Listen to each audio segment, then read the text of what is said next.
भगवान की जय। हर हर महादेव। भगवान शिव की कथा तो अनंत है, हर अनंत हर कथा अनंता। भगवान की कथा कभी पूर्ण नहीं होती, पर तुम क्यों पूर्ण कर रहे हो? बोले हमने जो 11 दिन का संकल्प ले रखा है वो पूर्ण कर रहे हैं। भगवान की कथा पूर्ण, हमारा जो संकल्प है वो आज पूर्ण हो रहा है क्योंकि 11 दिन पूरे हो गए। बोलो जय श्री राम। छठवां जो भगवान का ज्योतिर्लिंग है ये डाकनी क्षेत्र में है। यहां भगवान भीम शंकर के रूप में प्रकट है। एक भीम नाम का बहुत बड़ा राक्षस था, उसका उद्धार करने के लिए भगवान शिव ने भयानक रूप धारण किया, तो भीम शंकर के रूप से ही भगवान शंकर पूजने लगे।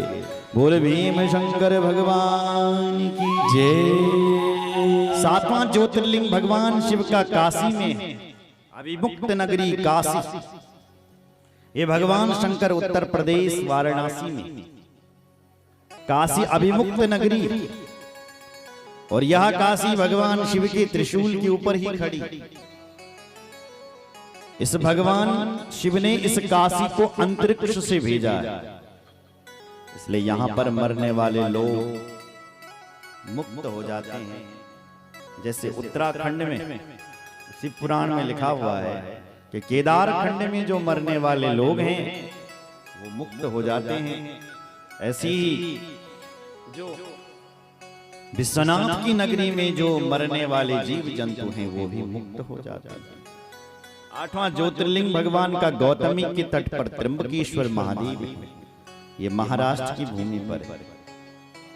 एक बार अकाल पड़ गया था, गौतम जी ने भगवान शिव का बहुत तप किया, भगवान शंकर प्रकट हो गए, प्रार्थना की, जल फिर से आ गया, बरसात हो गई। गौतम जी ने निवेदन किया तो भगवान शिव त्र्यंबकेश्वर के रूप में प्रकट हो गए। बोले त्र्यंबकेश्वर भगवान की जय। चिताभूमि में भगवान वैद्यनाथ हैं, ये भगवान शिव का 9वां ज्योतिर्लिंग है वैद्यनाथ, ये झारखंड की भूमि पर। कथा आप सब जानते हैं कि रावण को जब जो कुछ भी चाहिए तो शिव जी के पास जाता है और शिव जी का कठोर तप करता है। एक समय की बात थी कि 12 साल हो गए इसको तपस्या करते करते, पर शिव जी इसके सामने प्रकट नहीं हुए कैलाश। क्या होगा, क्या करूंगा? तो अब की बार सोचने लगा शिव जी भगवान यदि प्रकट हो गया तो भगवान से कहूंगा कि मेरे साथ ही चलो, इसीलिए मैं तप कर रहा हूं। भगवान शिव प्रकट हो गए, अपना सिर उठा उठा काट काट करके चढ़ाने लगा शंकर जी को। शंकर बाबा खुश हो गए, बोले बेटा वरदान मांग, क्या चाहिए? बोले तुम्हें लंका ले जाना चाहता हूं। भगवान शंकर नहीं जाना चाहते थे, फिर भी कहा कि मेरा लिंग ले जा, पर इसको धरती पर मत रखना, एक शर्त है, रखेगा तो मैं नहीं जाऊंगा।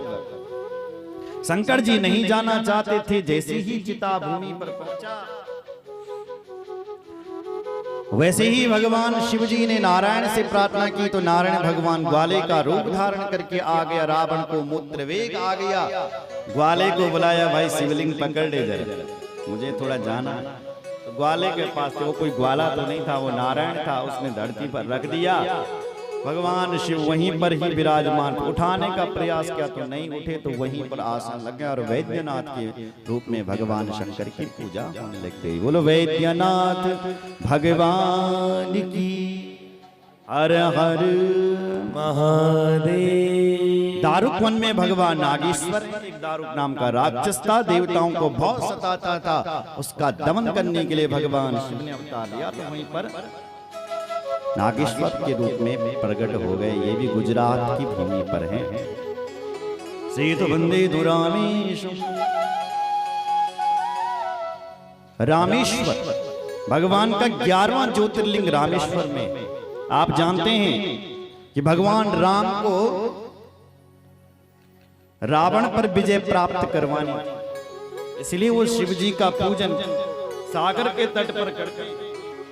भगवान शिव प्रकट हो गए, वरदान मांगा, क्या चाहिए? बोले रावण पर विजय चाहिए। बोले तथास्तु, ऐसा ही होगा। फिर राम जी ने कहा कि आप यहीं पर विराजमान हो जाइए। भगवान शंकर, शिव नारायण भगवान ने, राम जी ने जो जो ज्योतिर्लिंग स्थापित किया था उसी में ही विराजमान हो गए और रामेश्वरम के रूप में भगवान शंकर की पूजा होने लगी। ये भगवान रामेश्वर तमिलनाडु में है। बोले रामेश्वर भगवान की जय। एक शिव जी की एक भक्त थी जिसका नाम था गुष्मा। उसकी एक सौतन थी, उसके बच्चे नहीं हो रहे थे, तो बड़ी दुखी रही। अपने पति से कहने लगी कि बोले महाराज बच्चे नहीं हो रहे, क्या करें? उसने कहा शिव जी की ऐसी इच्छा है, तेरे बच्चे नहीं हो रहे।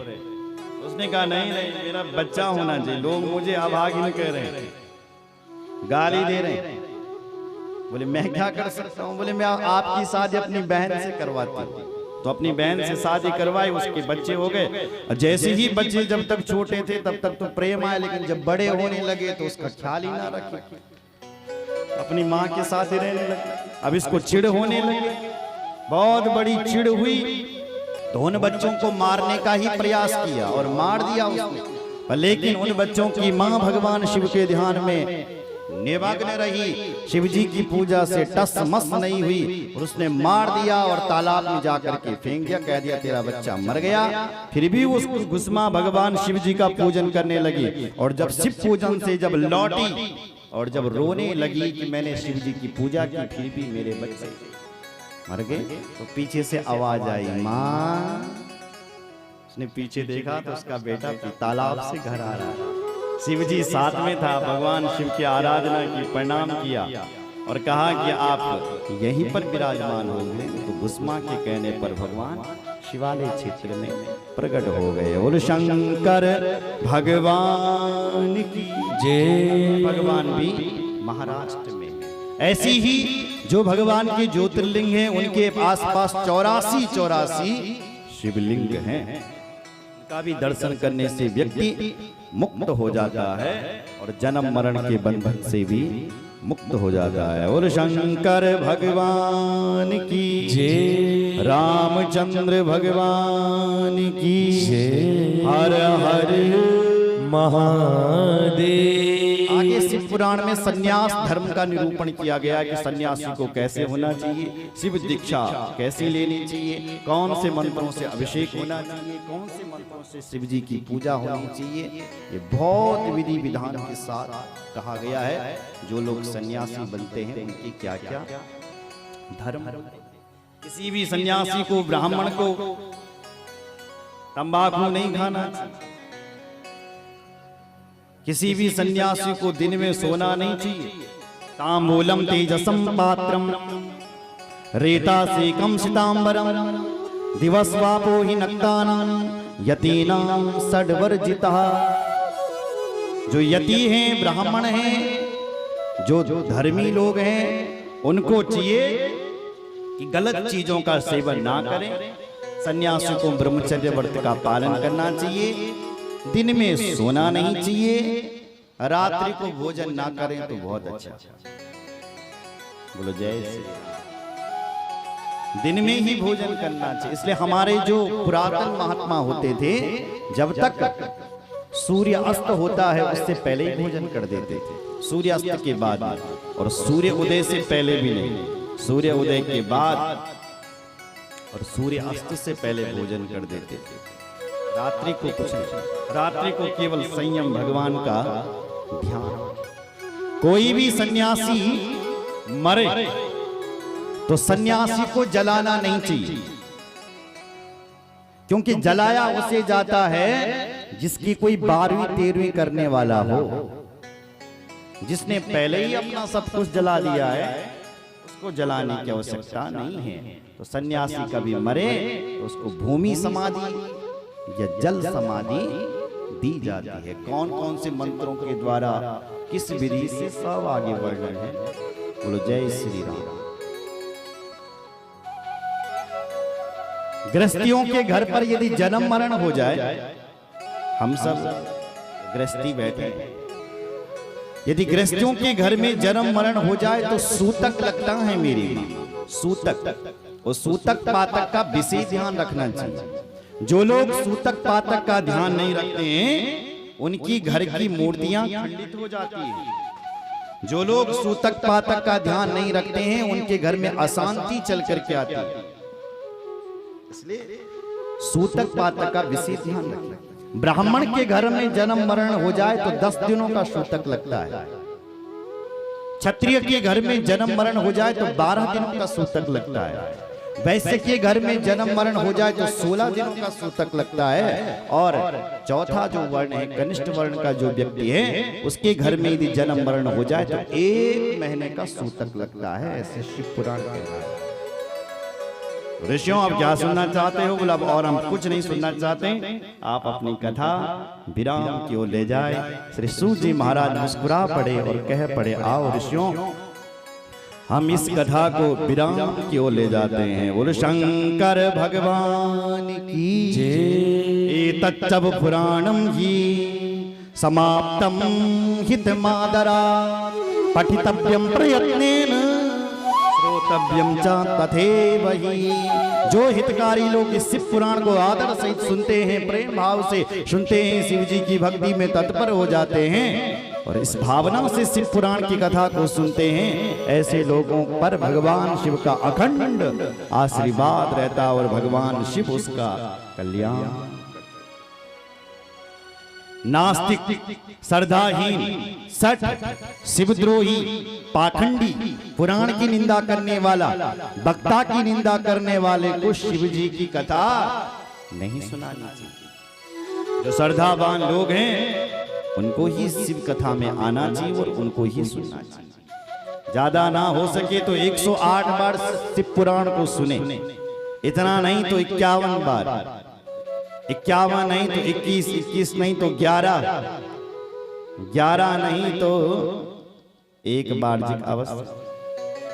एतत् श्रुत्वा या 1 बार भवेत् पापम ही भस्मसा अभक्तो भक्तिमाप्नोति भक्तो भक्ति समर्थभा। एक बार भी जो शिव पुराण को सुन लेता है उसके सारे पाप नष्ट हो जाते हैं और शिव भक्ति में शिव धाम के लिए वो प्रस्थान करता है। बोलो शंकर भगवान की जय। हर हर महादेव। अब एक श्लोक हम सब मिल करके बोलेंगे। पहले मैं बोलूंगा, पीछे से आप बोलेंगे मेरे साथ, उसके बाद शिव पुराण को विराम।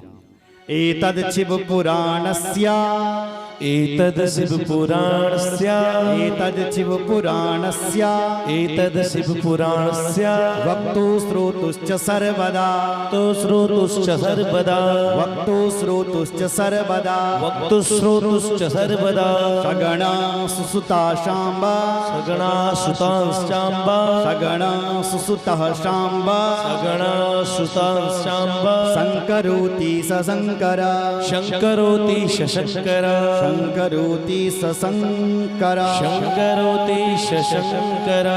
शिव पुराण का अंतिम श्लोक कह रहा है, जो इस शिव पुराण की कथा को सुनते हैं ध्यान मग्न होकर के भगवान शिव उनका उसी प्रकार कल्याण करते हैं जैसे गणेश माँ पार्वती से प्रेम करते हैं, उन सब का अपने गणों का कल्याण करते हैं। उसी प्रकार भगवान शिव हम सब भक्तों का कल्याण करते हैं जो इस शिव पुराण की कथा को सुनते हैं। बोलो शंकर भगवान की जय। पूर्णमदः पूर्णमिदं पूर्णात् पूर्णमुदच्यते पूर्णस्य पूर्णमादाय पूर्णमेवावशिष्यते। ओम शांति शांति शांति।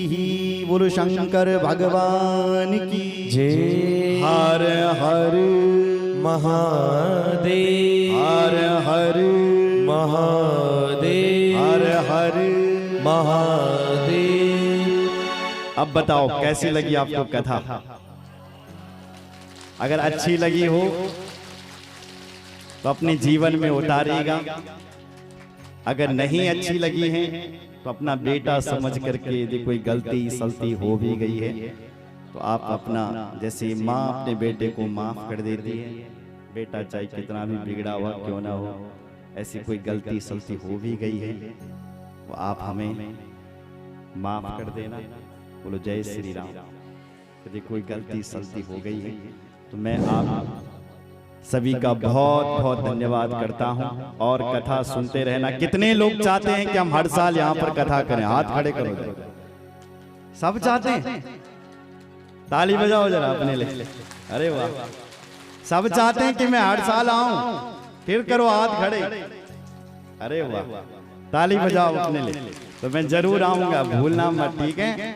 अपना वादा भूलना मत। मैं दोबारा अगले साल फिर आऊंगा एक नई कथा सुनाने। बोलो जय श्री राम। और मेरे चैनल से जुड़ते रहिए। YouTube पर हमारा चैनल है आचार्य हिमांशु गैरला, उसमें आपको कथा श्रवण करने के लिए मिलेगी। चैनल को सब्सक्राइब करें, आगे भी भेजें। और एक विशेष सूचना, आपके रिश्तेदारों में कोई कथा करवाना चाहेगा अपने पितरों की, या कोई समिति के द्वारा, या कोई सामूहिक अपने गांव में, तो आप जरूर संपर्क करना। मेरे संपर्क सूत्र YouTube में चल रहे हैं। आप जैसे ही मेरा नाम डालोगे तो वहाँ मेरे नंबर आपको दिख जाएंगे।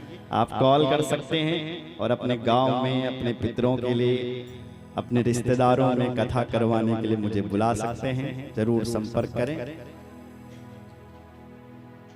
बोलो शंकर भगवान की। तो राणा जी का बहुत बहुत धन्यवाद। जोरदार तालियां श्री कुंवर सिंह राणा जी के लिए। जोरदार तालियां सुशीला सेमवाल जी के लिए। जब हम पहली बार यहाँ आए तो माला लेकर के, थोड़ा खड़े हो जाओ जरा, सेमवाल जी, सुशीला माता जी, थोड़ा उनका धन्यवाद करेंगे। बहुत बहुत धन्यवाद। स्वागत में खड़े हमारी मातृ शक्तियों का भी बहुत बहुत धन्यवाद। हम सभी का धन्यवाद करते हैं। आइए अब पूर्णावती होगी। हाँ, कुछ हमारे राणा जी व्यासपीठ का सम्मान कर रहे हैं। आप महपाल सिंह जी मैक से राणा जी को भेजेंगे।